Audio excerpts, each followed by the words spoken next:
Well, fruit lovers, you may have heard me talking about crazy winds we've been having the last few weeks. This week was about the strongest winds we've had. Anyway, some of the trees got damaged, and it's really weird.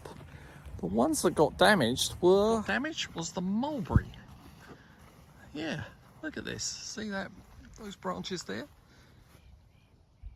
Bent over, they got damaged. So I'm going to chop those off, and then what I'll do, because this is like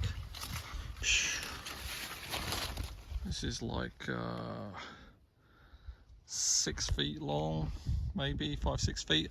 What I'll do is I'll chop it up into different sections and then give it some rooting hormone and pop it in some wet pots, or put it in a